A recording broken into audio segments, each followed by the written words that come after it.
Is Trudeau any different so far?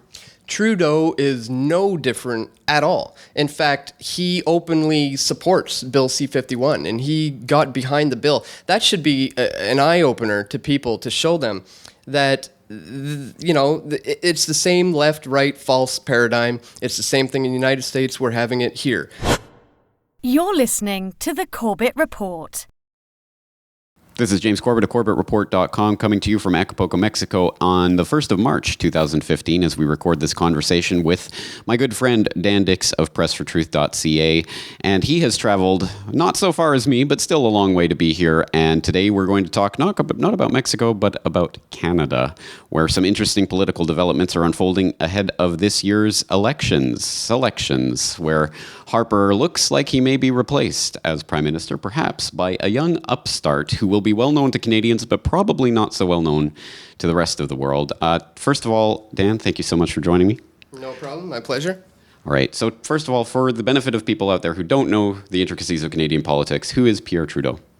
Sorry, not Pierre Trudeau. Justin Trudeau is actually the son of Pierre Elliott Trudeau.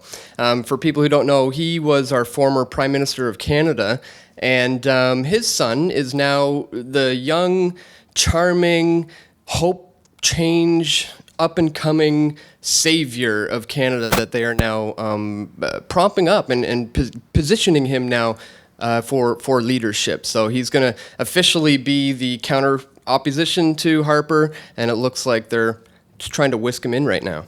Yeah, a couple of things going on there. As you see, I already confused him with his father. And, of course, we have the Obama Hope and Change template that seems to be at work right now. So he is the head of the Liberal Party right now? He is currently the leader. Interestingly enough, they don't necessarily have a platform, really. He's not really campaigning on any kind of one specific platform. However, something that he's doing, which we can see it for what it is going for the weed ticket. Right now, there's a lot of things happening with the legalization of marijuana in Canada. As far as the medicinal users, there's a lot of laws being changed right now. So Justin Trudeau is playing the weed ticket by saying, I'm going to legalize marijuana if you vote for me. And of course, he's getting all the young votes are just flocking towards him because of this. Unfortunately, people don't actually look into what he means by legalization. And as we know, all of these politicians often make promises that they never really keep. So it's funnily enough that I suppose is his campaign, that he's going to try to ride in on the weed ticket. So we're going to have to see how that one goes. Yeah. Well, looking in from overseas, I can tell you that the only thing I know about Trudeau and what's being talked about is the weed issue. So, I mean, that's clearly what they're kind of setting him up for. I understand you've confronted him at least once? I have spoken with him a number of times, confronted him about Bilderberg. His father attended the Bilderberg meetings, and knowing that he's now being shaped and groomed for this position, I figured there's got to be a good chance he's going to get invited. Knowing he's not been there yet, I asked, hey, Justin, if you were invited to Bilderberg, would you go to something such as that? And of course, his quick, short answer was, I'm not here to talk about Bilderberg.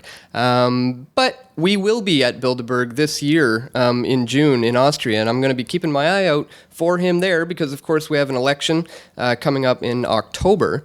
So it would be very interesting to see if the hare, as we call him in Canada, Justin, ends up showing up at Bilderberg this year. Yeah, vote for the hare. Well, okay, so obviously this year is going to be a kind of make or break for this issue in particular. What are you working on in regards to this? Well, we've decided that this is an issue that's incredibly important for Canadians to be aware of. So we're right now compiling a lot of interviews, a lot of footage for a piece that we're putting together we're going to call the Trudeau Deception, and really just lay it out there for people, show who his background is, where he came from, some of the lies, the promises that are based on nothing really, and expose him for who he is. So we don't have a release date set for that. Obviously, I'm going to see if I can find out if he's going to be at Bilderberg this year, so we're going to wait to release the film until after that, but of course we're going to have it out well before the election. So you can expect like a July kind of a release for this film. I saw a little bit of a preview, including some interviews you've done with some people who seem to be incredulous at the idea that he won't be really change. He won't really bring the hope and change. Specifically, of course, thinking about what we've seen so far about Bill C-51 and the new terror legislation in Canada. Is Trudeau any different so far? Trudeau is no different at all. In fact, he openly supports Bill C-51, and he got behind the bill. That should be an eye-opener to people, to show them that, it's the same left-right false paradigm. It's the same thing in the United States. We're having it here. So it's completely plain as day obvious to me. Excellent. Well, I'm very much looking forward to Trudeau Deception myself. I hope to see some of the Bilderberg footage in there, maybe if he does show his face. And at any rate, tell people where they can go to see all of your work.